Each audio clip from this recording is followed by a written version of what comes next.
మొదటి అనుభవం ఏంటండి? కాబట్టి ఈ బలిపీఠపు అనుభవంలో బలిపీఠము ఎందుకు మొదట బోధించబడుతుంది? గుడారం ప్రధానంగా 3 భాగాలు, 1 ఆవరణము, 2 పరిశుద్ధ స్థలం, 3 అతి పరిశుద్ధ స్థలం. ఇందులో ఆవరణములో ఉండేది ఒక్క బలిపీఠం మాత్రమే. దీన్ని ఎందుకు ఆవరణములో పెట్టాడు? నేరుగా ఆకాశం నుండి అగ్ని రావాలి గనక, దీనికి పైకప్పు అడ్డుగా ఉండకూడదు గనక.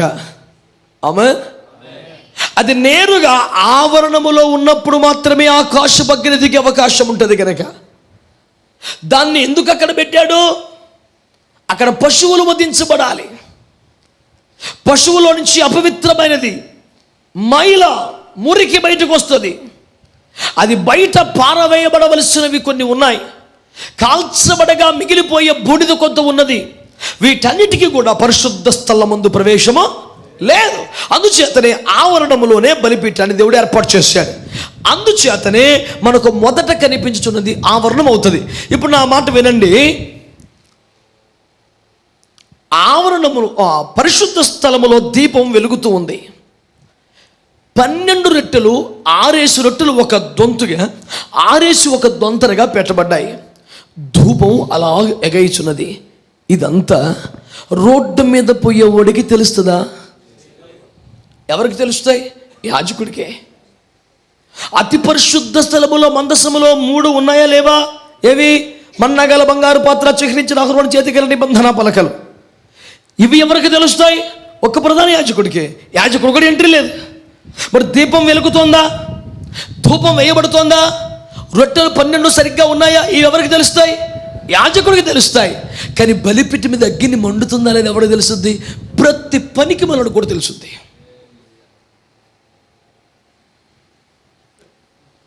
ఆ కఠినమైన పదం వాడడం వెనక నా ఉద్దేశం ఏంటంటే, నీ సమర్పణను చూడడానికి ప్రపంచానికి దేవుడు లైసెన్స్ ఇచ్చాడు. It must be exposed. Every sinner can question you regarding your dedication. Do you get my point? బలిపీఠం ఆవరణలో పెట్టాడండి. బలిపీఠం అంటే ఏమంటే సాదృశ్యం? సమర్పణ. బలిపీఠం అంటే ఏమైనా తీసుకునేదా పెట్టేదా? మన అర్పణ, మన సమర్పణ అక్కడ పెట్టాలి. మనది ఏదైనా అక్కడ పెడితేనే లోపలికి పోయి యాక్సెస్ మనకు లభిస్తుంది.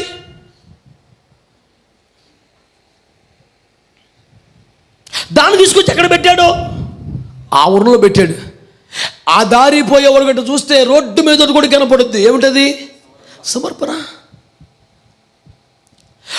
ధూపవేదిక అంటే ప్రార్థన జీవితం, బల్లంటే సహవాసం, దీపం అంటే అభిషేకం. అంటే నీ అభిషేకం, నీ ప్రార్థనా జీవితం, నీ సహవాస పరువాలు నీ కాపరికే తెలుస్తాయి. కానీ నీ సమర్పణ మాత్రం రోడ్డు మీద కూడా తెలుస్తుంది కాదు, తెలియాలి అని పెట్టాడు. తెలుస్తుంది కాదు, తెలియాలి అని పెట్టాడు. కాబట్టి సమర్పణ విషయంలో ఇది నాది, నా దేవునికి సంబంధించింది అనే మాట మాట్లాడడానికి వీల. దేవునికి మాత్రమే తెలిసేది ఏంటి? మందసం. మందసం అంటే ఏమి సాదృశ్యం చెప్పాం? చెప్పండి. మీరు మర్చిపోతే చిన్నపిల్లలాగా మళ్ళీ అమ్మ ఆవు అరకాన్ని పలికించడం అవ్వదేక. గుర్తుపెట్టుకోవాలా. పరిశుద్ధ జీవితం మందసం అంటే ఏంటండి? అంటే నీ పరిశుద్ధ జీవితం గురించి ఒక దేవుడికే తెలుసు, ఇంకెవడికి తెలియదు. అది పాస్టర్ గారికి కూడా తెలియదు.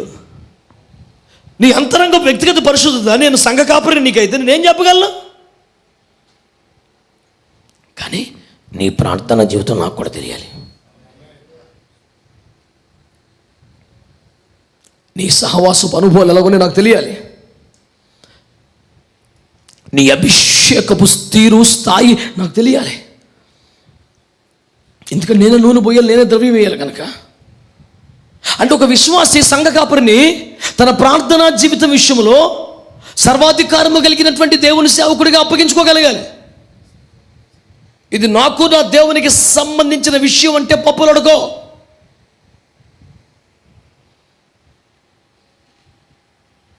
నీ దీపం ఆరిపోకుండా నూనె పోయవలసిన నేను కదా, నాకు తెలియకపోతే ఎలా?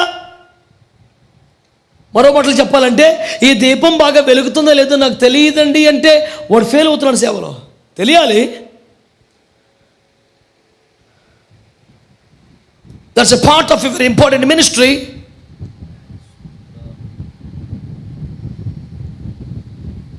అనగా ఒకరి ప్రార్థనా జీవితం, ఒకరి సహవాస అనుభవాలు, ఒకరి పరిశుద్ధాత్మ అభిషేకపు విలువలు ఆత్మీయ నాయకుడికి, కాపరికి తెలవాలి, తెలుస్తాయి, తెలుసుకోవాలి.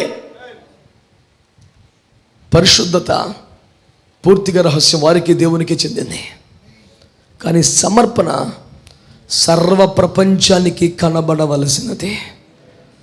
హలో, నా మాట వినబడిందా? అయ్యా అయ్యగారులు, అమ్మగారులు, వినబడిందా నా మాట? నీ ప్రార్థనా జీవితం గురించి లెక్క అడిగే హక్కు నీ ఆత్మీయ నాయకుడికి ఉంది. నీ దీపమును గురించినటువంటి సవరణలు చేసే హక్కులు కాపరికి ఉన్నాయి. రొట్టెలు సవరించే అధికారం ఒకసారి రొట్టెని పైన పెడతాడు, ఈసారి రొట్టెని కింద పెడతాడు, దీన్ని ముందుకు పెడతాడు, వెనక పెడతాడు. ఈ సర్వ హక్కులు కాపరికి ఉంటాయి, యాజకుడికి ఉంటాయి. నువ్వు అప్పగించుకోవాలి. ఆమె నా మాట మీకు అర్థమవుతుందా? సమర్పణ విషయం మాత్రం లోకస్తులు ప్రశ్నించిన జవాబు చెప్పుకోవాల్సిందే. నువ్వు పెద్ద పాస్టర్వేమో ఇదేంటయా అని అడిగేసే హక్కు దేవుడు అడిగి ఇచ్చేశాడు. నిన్ను బలిపీఠం మీద పెట్టాడు, అది వెళ్తా ఉంటాడు. 7 సారి ఇవాళ మంతా సల్లారిపోయినట్టుంది, నిన్న మంచి మండింది అంటాడు. అనే ఛాన్స్ అడుగుంది. కడుపులో భయంతో, సిగ్గుతో బతకాలి మనం. మన బతుకు రోడ్డు మీద ఉందన్న సంగతి తెలుసా నీకు? నీ సమర్పణ విషయంలో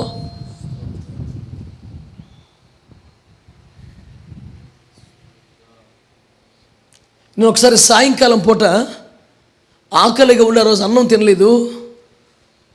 దేశపాత్రుని పొలవని ఒక చోట, మాకు ఒక 2 కిలోమీటర్ల ఒక చోట బండి మీద పకోడీ వేస్తారు.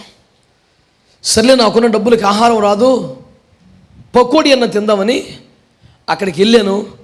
వాడు ఇంకా తీయలేదు. సార్ 2 నిమిషాలు సార్ తీస్తున్నాను అని చెప్పేసి అంటే బండి మీద అలాగే కూర్చున్నాను, పకోడీ తీసుకున్నాను, వచ్చేసాను. ఆ తర్వాత కానీ కలిసి, సార్ ఏంటి మీ బండి సాయంత్రం అక్కడ ఉంది అన్నాడు. ఎక్కడుంది?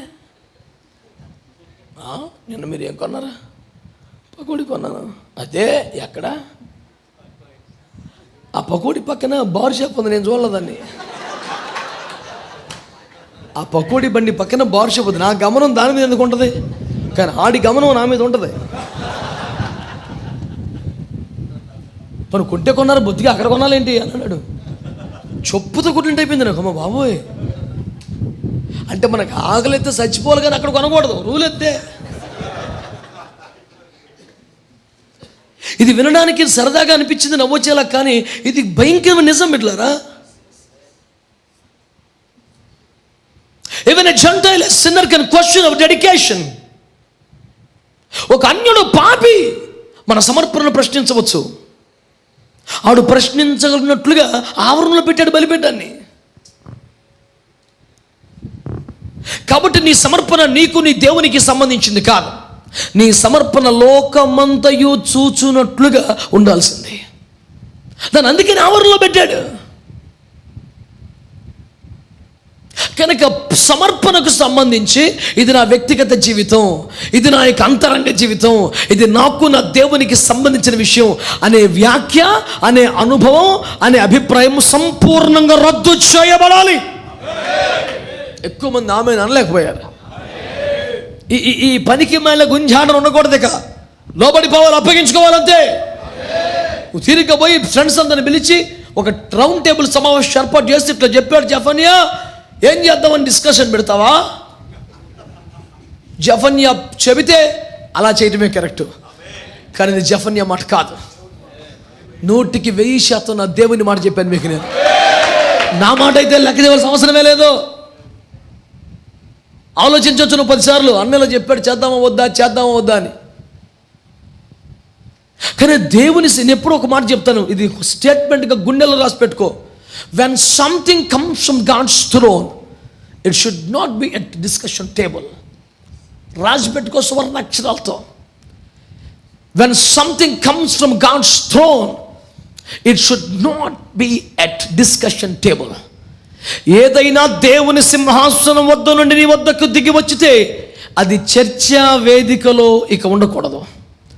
ఏదైనా దేవుని సింహాసన వద్ద నీ వద్దకు దిగి వస్తే అది చర్చా వేదిక వద్ద ఇక ఉండకూడదు. నువ్వు ఎలా చర్చిస్తావు? దేవుడు ఇలా చెప్పాడు, ఏం చేద్దాం? నేను ఒక మాట చెప్తాను చూడండి. అబ్రాహామును దేవుడు పిలిచి, నీ కుమారుడు ఇస్సాకు నాకు బలి అర్పణ చేయమంటే భార్యను లేపి ఏం చేద్దామని అడిగాడా? అమ్మ, దేవుడు ఇట్లా అంటున్నాడు, అమ్మో నేను తేల్చుకోలేకపోతున్నాను, మరి నా గుండె పగిలిపోతుంది, ఏం చేద్దాం మరి అన్నాడా? అసలు ఇంకా సరే ప్రభా, ఓకే, బయలుదేరిపోయాడు అంతే. ఈరోజున దేవుని సేవకులను ప్రశ్నిస్తున్నాను నేను. నా మొదటి మాట, సమర్పణ లోకమంతటికి తెలియాలి.